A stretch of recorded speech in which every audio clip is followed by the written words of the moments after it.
Saludos en los próximos minutos y paralelo con nuestra conversación de todos los días sobre la actualidad y lo que está pasando para tratar de entenderlo. Vamos a conocer aspectos desconocidos para la enorme mayoría de los venezolanos de un presidente muy importante que tuvo Venezuela, importantísimo como es Juan Vicente Gómez. Y usted dirá, bueno, ¿y por qué Juan Vicente Gómez y qué nos va a interesar para hoy? No podemos entender lo que nos pasa hoy si no conocemos nuestro pasado inmediato. No podemos entender la democracia si no conocemos, como decía Arturo Larpietri, que las bases de la democracia la fundó un dictador, porque Juan Vicente Gómez fue un dictador, la fundó Juan Vicente Gómez. Van a hablar las personas, algunas de las personas más importantes de la época que tuve la suerte de entrevistar a lo largo de todos estos años. Y además van a conocer o van a recordar gente realmente talentosa e intelectual. Porque las dos últimas generaciones han visto por televisión los personeros oficiales, que no son más que eso que detestaba Carlos Marx, que decían que eran los contrarrevolucionarios que él llamaba el lumpen proletario. Porque Diosdado Cabello es lumpen proletario, Chávez Frías es lumpen proletario, Nicolás Maduro es lumpen proletario. Ellos son el lumpen proletario. Eso es lo peor que le pudo haber sucedido o le puede suceder a un país, según el propio Carlos Marx, que ellos desconocen evidentemente, pero que dicen representar. Pues bien, vamos a conocer por qué es muy importante y además, uno de los grandes logros para nosotros los ciudadanos de esta tercera revolución industrial que se ha logrado desde la aparición del Internet hasta hoy, es que hasta hace poco la historia que nos enseñaban, la historia que escuchábamos en las escuelas, en las universidades y en la radio y televisión y en la prensa, era la historia oficial, la de los ganadores. Y esa no es la verdadera historia. En todo caso, algunas de esas cosas son verdad y otras cosas son falsas. Con Juan Vicente Gómez pasa exactamente lo mismo. Vamos a conocer gente sumamente talentosa y estudiosa y conocedor de la historia para saber un poco más de nosotros mismos, de la Venezuela de hoy en día, de los logros de la Venezuela en el siglo XX, porque para eso hay que conocer nuestra historia inmediata y sobre todo desde Juan Vicente Gómez hasta hoy. Disfrútenlo. Uno de los primeros desórdenes, de los primeros problemas que nosotros debemos eliminar de raíz, que debemos atacar fundamentalmente, para empezar a enrumbarnos hacia un destino distinto, para empezar a recuperar la institucionalidad republicana, es el gran problema, el gran coto de la antihistoria, como le decía Arturo Uslar Pietri, o de la historia moral de Venezuela, como le decía José Ignacio Cabrujas, que no es otra cosa que esa visión de buenos y de malos, de monstruos y de héroes que tenemos con respecto a nuestros propios personajes, nuestros grandes personajes y nuestros grandes eventos en todo eso, en todo ese periodo lleno y repleto de todo tipo de manifestaciones y de fenómenos y de eventos que ha sido la historia republicana de Venezuela. Esto no es un fenómeno nuevo, no es algo que sea únicamente propio del siglo XX, ha pasado en el siglo XIX con el conflicto entre liberales y conservadores, con el periódico El Venezolano, con Antonio Leocadio Guzmán, que es esa cuestión del panfletarismo. Pero en el siglo XX diría yo que es un fenómeno mucho más notable, mucho más evidente. El venezolano, por lo general, desconoce su historia porque lo que sabe de ella es una visión determinada por cierto partido o atravesada por cierta concepción del mundo, por cierta ideología, por determinada doctrina. Y eso es un error. La historia no puede ser vista de esa manera porque la historia tiene su estructura, tiene su forma de organizarse. Y la función esencial de la historia, más allá de simplemente contar hechos y contar anécdotas, es la de servir como un ejemplo para el futuro. Una persona, sea un ciudadano de cualquier país, difícilmente podrá saber a dónde va a ir si no sabe de dónde viene y mucho menos si no sabe dónde está parado. Si su propia historia está distorsionada, está atravesada por todos estos errores y todos estos prejuicios, entonces está haciendo un flaco favor a su futuro y a su descendencia, a sus hijos y a su propio país. Todos como venezolanos estamos obligados a tratar de entender y de comprender cuál ha sido la razón que ha movido, que ha empujado a los grandes personajes de nuestra historia a hacer lo que hicieron, desde una visión humana, desde una visión no anacrónica, que permita comprender las cosas como son. La historia es una continuidad. No es una serie de hechos fragmentarios como puede parecer en un primer momento cuando uno la estudia en el bachillerato, por ejemplo. Y eso es lo que explica por qué las acciones, las decisiones que se toman en determinado momento terminan afectando todo lo que pasa después. La dictadura que nosotros estamos viviendo, estos 20 años de oprobiosa dictadura, tienen una razón de ser, no vienen de la nada. Y yo siempre insto a todas las personas que conozco a que se eduquen y a que se formen en todo lo que ha sido la historia contemporánea de Venezuela y van a poder ir atando todos los cabos, van a poder ir armando las piezas del rompecabezas y entender por qué estamos donde estamos y qué es lo que hay que hacer para no volver a caer en lo mismo. ¿Okay? Esto es fundamental. La política no puede ser el elemento decisorio, el elemento transgresor sobre la manera en que se cuenta la historia. Los historiadores tienen una labor fundamental en este momento, y es la de hacer revisionismo, y es la de recuperar a los personajes del siglo XX, sean los que sean, y no atarlos al dogmatismo, y no atravesarlos por lo doctrinario. En los años 80 se hizo con Juan Vicente Gómez, ahora se está haciendo con Marcos Pérez Jiménez, por ejemplo, o incluso con Rómulo Betancourt. Esto es fundamental. Y esta es la idea esencial que yo quería dejarles el día de hoy, porque me parece que es una tarea nuclear. Es una tarea que tenemos que llevar a cabo de manera urgente. Estamos en un periodo transicional, por más que no lo parezca, en la cual una nueva generación está dándose a conocer. Y esa nueva generación tiene que formarse y tiene que prepararse para el futuro. Tiene que prepararse para construir una república como debe ser, como Dios manda. Y para ello debe conocer su historia. Y la historia está ahí. Solo hay que tomarse la tarea de inmiscuirse, de meterse en ella, para poder tomar las decisiones correctas que nos lleven hacia la Venezuela que todos nos merecemos. Estamos en la tumba del general Juan Vicente Gómez en la ciudad de Maracay, una ciudad que le debe su esplendor, rodeados de lápidas que le agradecen sus buenos oficios ante Dios. Pacificó al país desde el punto de vista político, desde el punto de vista militar, y puso orden. Y ese orden, desde luego, para imponerlo, necesitó de tener una mano muy dura. El lema de la revolución liberal restauradora cuando llegó al poder era nuevos hombres, nuevos ideales, nuevos procedimientos. Durante 9 años gobernó el general Cipriano Castro, pero después se fue a Europa y el general Gómez asumió el poder. Y él explicaba su ascenso al poder simplemente como una evolución dentro de la misma causa.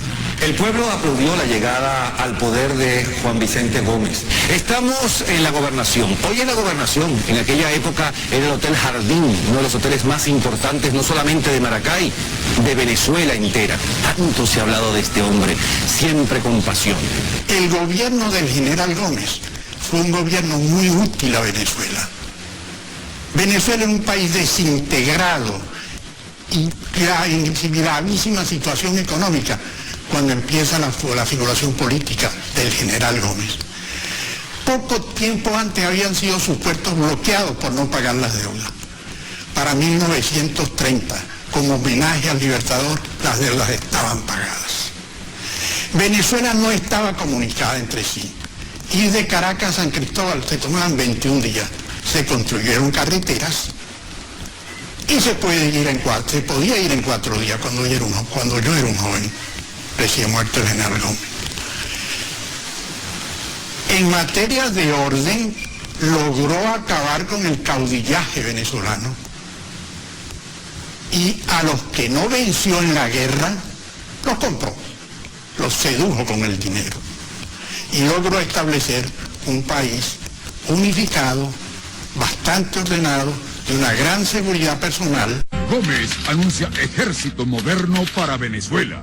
Caracas, 5 de julio de 1910. El general Juan Vicente Gómez, presidente de la República, inauguró la nueva sede de la Academia Militar en la colina caraqueña llamada La Planicie. Gómez felicitó a los militares y dijo: ahora Venezuela tendrá un ejército moderno, dedicado exclusivamente a la defensa del país. En 1911 celebrábamos el primer centenario de la independencia de Venezuela. El gobierno compra por 100.000 bolívares la casona de Miraflores para que sea sede del gobierno nacional.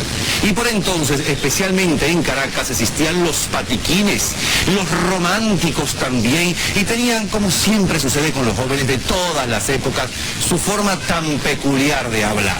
Son los años de el gran auge petrolero nacional, con la aparición del pozo Sumaque 1 en Mene Grande, estado Zulia, Venezuela.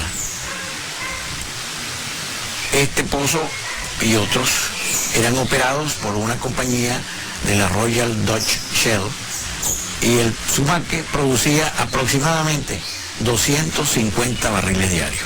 La revolución liberal restauradora, de la cual se van a cumplir 100 años en el 98, tuvo como una de las cosas positivas la pacificación del país. Sucede que no pudo Castro, y desde luego no pudo ninguno de los gobiernos anteriores, desde José Antonio Páez en 1830 hasta la invasión de Castro en 1899, resolver el problema de la pacificación. El país tuvo una larga guerra federal de 5 años, vivió en largas guerras civiles permanentes, en un inmenso desorden y en consecuencia en una inmensa pobreza. De modo que Gómez lo primero que hizo fue ordenar al país, pacificarlo, eliminar a los caudillos locales. Y es en 1914, cuando allá en Caracas se estrena una zarzuela que usted conoce, la zarzuela más famosa que se ha escrito en Venezuela. Alma Llanera, con letra de Rafael Bolívar Coronado y música de Pedro Elías Gutiérrez. De esa zarzuela es la famosa canción Alma Llanera, nuestro segundo himno nacional. Europa vive en plena Primera Guerra Mundial. Bueno, era una guerra reducida a Europa. Participó a última hora los Estados Unidos, pero ustedes saben cómo es el ego europeo y así se llamó Primera Guerra Mundial. En este lugar donde yo estoy parado estaba el portón principal de la casa del general Juan Vicente Gómez. Cuando comenzó la Primera Guerra Mundial, tanto Alemania como los Estados Unidos estaban tratando de que Venezuela apoyara a uno de los dos y que entrara en la guerra. Aquí en esta casa fueron citados el embajador alemán y el embajador de los Estados Unidos al mismo tiempo. Y cuando tenían más o menos media hora esperando que llegara el general Gómez, salió de la puerta principal de la Catedral de Maracay, que es la que está al fondo, y cuando lo saludó les dijo: vengo de la iglesia de rezar y de pedirle a Dios que Venezuela no entre en la guerra, que la guerra termine porque la guerra no es buena para nadie, y que si alguna participación tenemos nosotros sea venderle combustible a uno y a otro de los factores sin involucrarnos en eso. Y de esa manera tan simple el general Gómez marcó la neutralidad de Venezuela y evitó que nos metiéramos en ese odioso conflicto. En 1916, mientras toda Europa estaba en guerra, el lema del gobierno venezolano era paz y trabajo. En 1917 se inicia también la refinación de petróleo en nuestra nación, siendo manejadas estas operaciones por la Caribbean Petroleum Company en la refinería de San Lorenzo, en el estado Zulia. Aquel año 1917 nos visita la compañía de teatro de María Guerrero, que además todo el mundo iba a la zarzuela. Pero en 1918 en Europa llega la terrible gripe española que mató a más de uno, incluso a un hijo del general. Una de las víctimas de la gripe española en el año 18 fue Ali Gómez, que era el hijo consentido del general Gómez, era un gran coleador. Entonces el general mandó a hacer este mausoleo donde están enterrados sus padres, él mismo está enterrado aquí y todos sus hijos, y está el mausoleo lleno de obras de arte, entre las cuales destaca esta, donde aparece Ali Gómez coleando un toro. Para aquel año 1918 Caracas tiene 100.000 habitantes, y cómo sería de terrible esa gripe española, esa epidemia, que de los 100.000 mueren 10.000. Un año después, en el 19, quien muere es el doctor José Gregorio Hernández.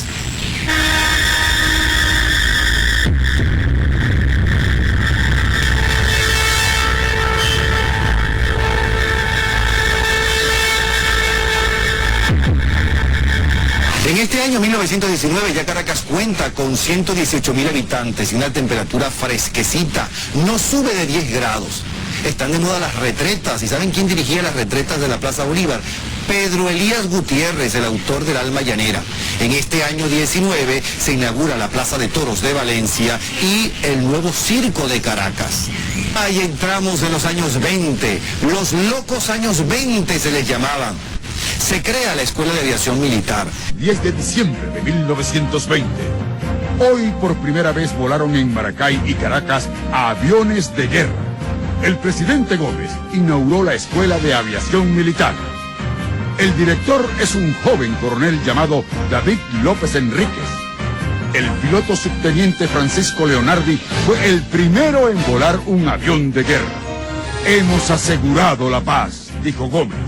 Y en un censo, según un censo del Ministerio de Transporte de la época, la cantidad de automóviles con que contaba la capital de la República era de 619. Y con la construcción de un sistema de infraestructura vial y de comunicaciones importantísimo que se hizo en esa época, hasta el punto que hay una gran cantidad de correspondencia que también se encuentra en el Archivo Histórico de Miraflores, en el boletín del Archivo Histórico de Miraflores, en donde todos los presidentes de Estado, absolutamente todos los empleados del gobierno tenían que rendir una cuenta detallada, incluso si se quiere diaria, de lo que estaba haciendo en función de las carreteras.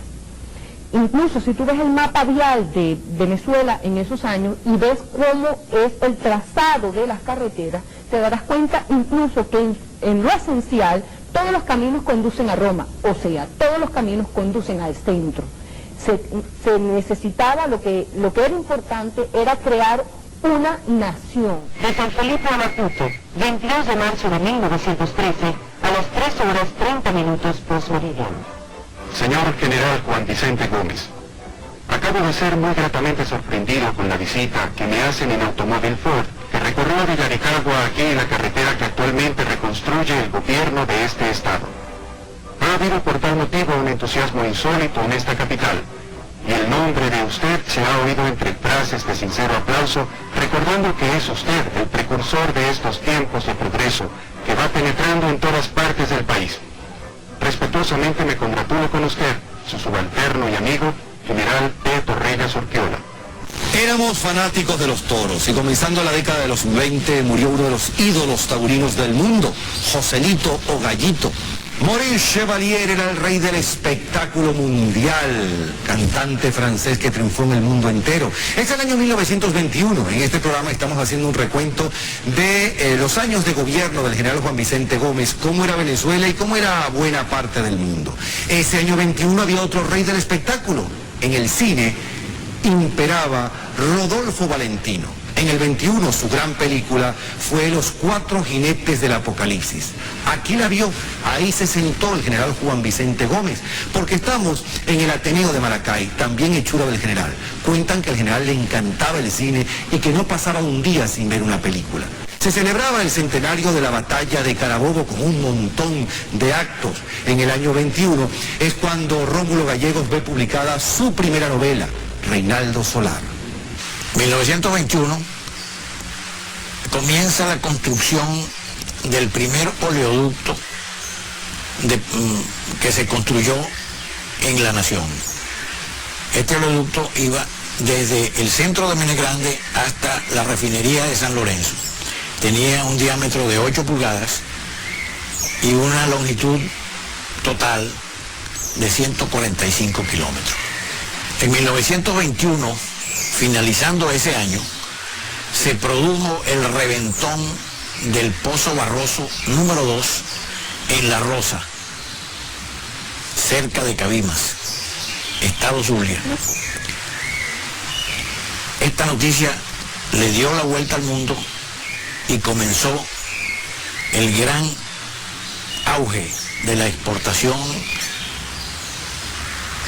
de petróleo de nuestra nación venezolana.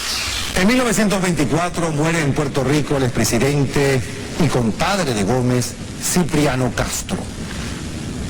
Dicen que el general Gómez se enteró de la muerte de Castro mediante un cable que le llegó.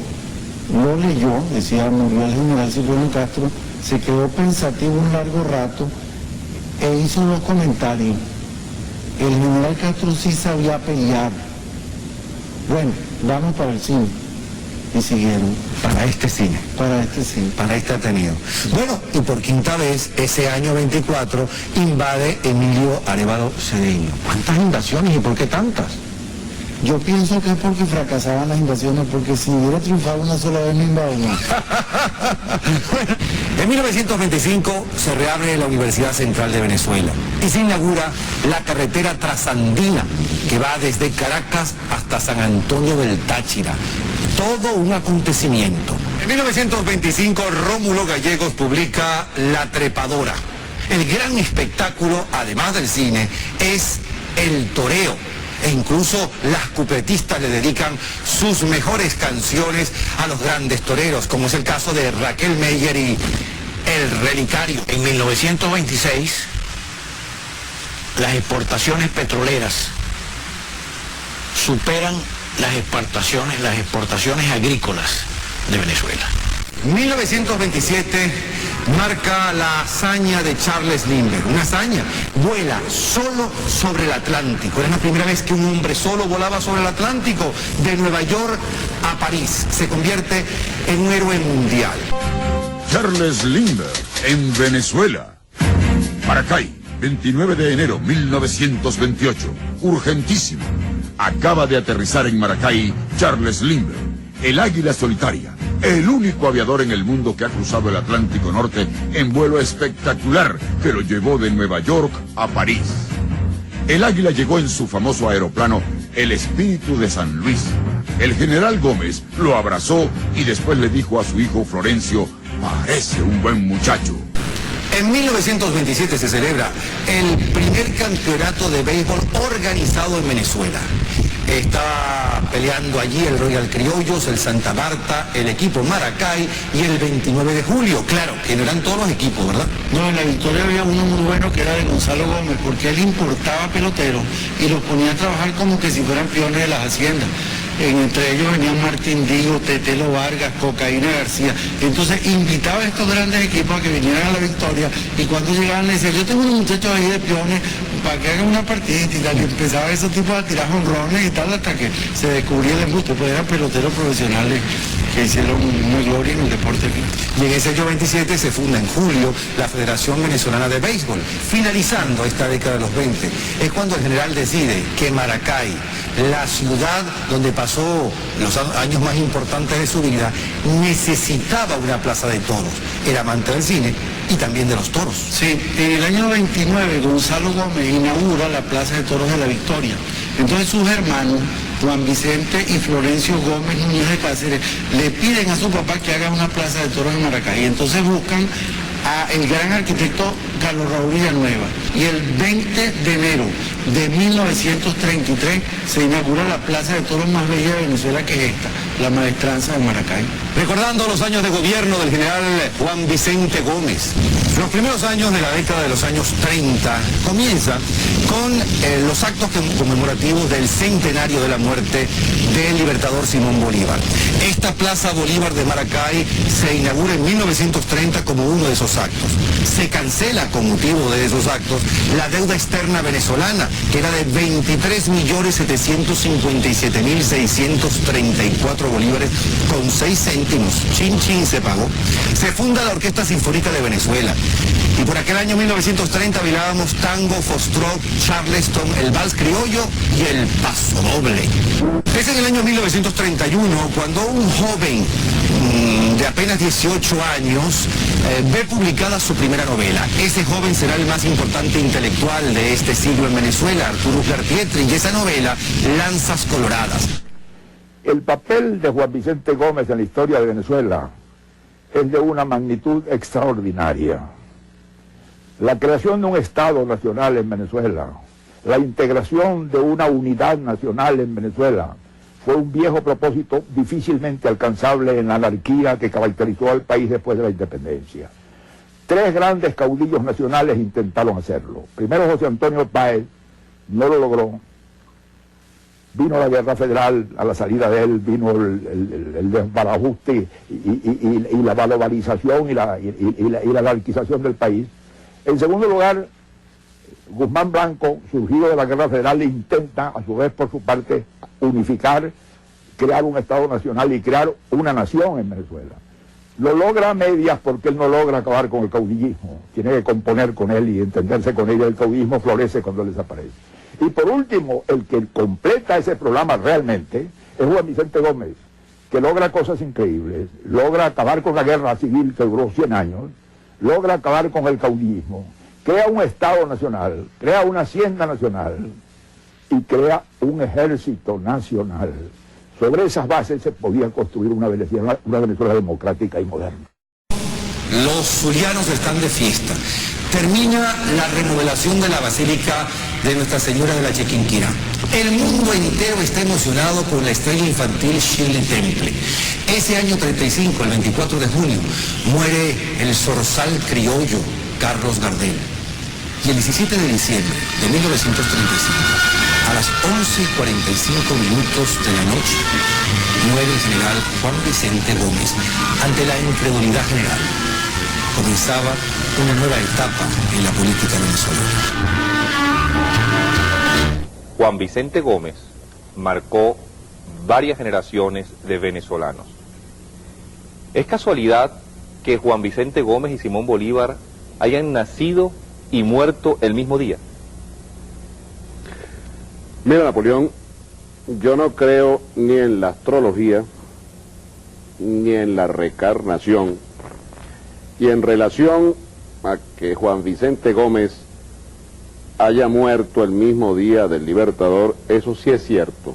Murió a 11:15, y el último en tomarle el pulso fue mi gran amigo, el doctor Nicolás Cárdenas Farías. 11:15 de la noche. De la noche. Gómez murió rodeado de toda la inteligencia del país de ese momento, de una multitud que fue a comprobar si era verdad que había muerto, muchas de los cuales lloraron.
A mí Juan Vicente Gómez me recuerda a César Borgia, a Luis XI de Francia, al mismo Fernando el Católico, o sean los fundadores del Estado moderno. En tiempos de Gómez, Venezuela estaba dividida en una cantidad de pequeños feudos y de pequeños caudillos. Gómez, con gran habilidad política indiscutible y militar, acabó con esa situación. Los Andes, por ejemplo, era prácticamente una colonia. Gómez integra tan importante región al mundo venezolano. El gran sostenedor del ideal bolivariano, aunque parezca mentira, fue Juan Vicente Gómez. Yo creo que a Gómez hace falta ahondarlo un poco más en su debida interpretación y significación en la vida venezolana. Juan Vicente Gómez había logrado unificar al país, pacificar al país, ¿no? Crear un ejército. En dos palabras, había introducido, a pesar de María Picón Salas, que lo dijo posteriormente, había introducido a Venezuela en el siglo XX. Con él nace el siglo XX en Venezuela. ¿Usted conoció a Juan Vicente Gómez? Bueno, tú lo sabes perfectamente, sí lo conocí por la parte de mi madre. Mi abuelo, José Rafael Luque, fue presidente del estado Miranda y a su muerte lo sustituyó mi tío Evencio Luque. Ángela Gómez me dio una morocota y me dijo, todo mi hijo, y saludos a su mamá. Por cierto, que la morocota se me perdió en un albañal y mi papá y mamá reventaron toda la cañería. Eso sí, es lo único que me recuerdo, ¿no? Doctor Herrera, ¿por qué fue importante Juan Vicente Gómez en la historia de Venezuela? Te voy a hacer un previo. Tenemos que definir el gomecismo. Como ya adelanté, la característica principal del gomecismo se pretende decir que es esa jerarquía mecánica de los hombres. Y como cuestión paradojal o paradoxal, el único que ha hecho un esfuerzo real para crear instituciones que elimine ese tipo de relación entre hombres es Juan Vicente Gómez.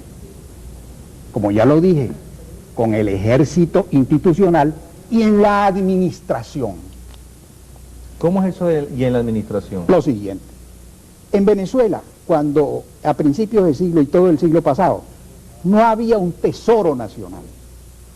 Y la renta se cobraba por lo que se llamaba el remate de las rentas. Y por ejemplo, Napoleón era un hombre importante de Chaguarama y le daban para que él cobrara la renta de licores.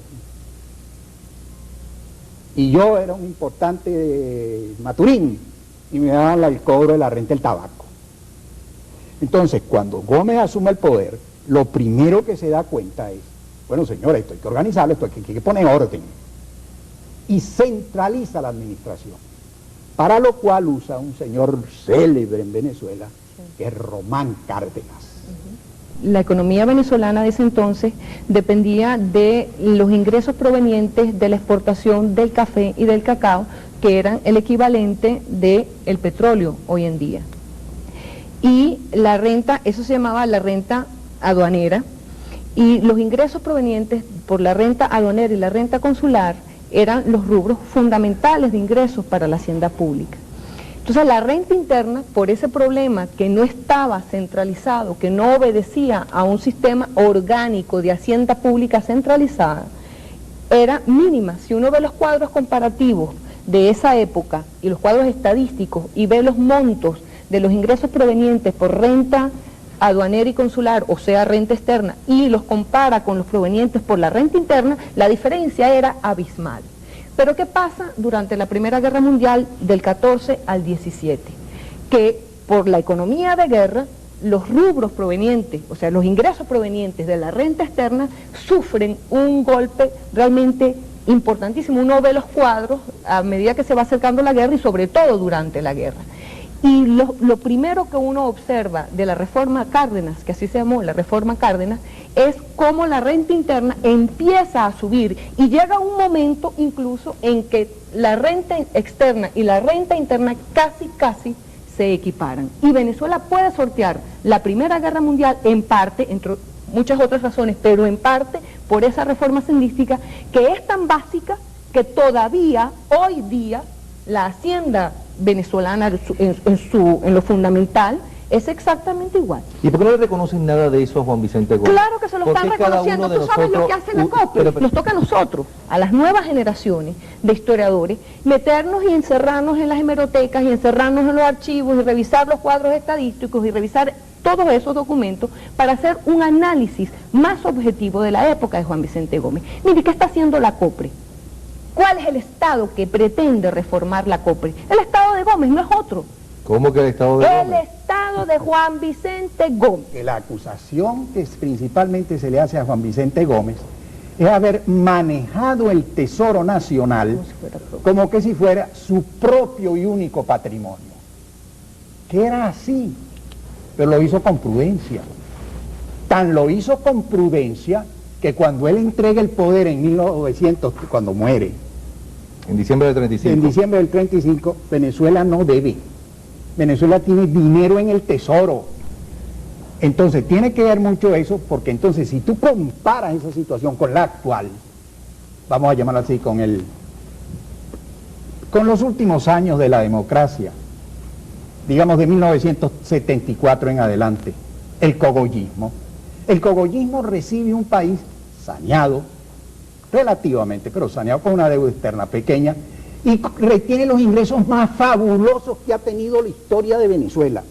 En esos 15 años entró más dinero a Venezuela que desde que llegó Cristóbal Colón hasta ese año. Sumado todo, entró más. Y sin embargo, no creo que necesite hacer comentarios sobre la situación actual, ¿no?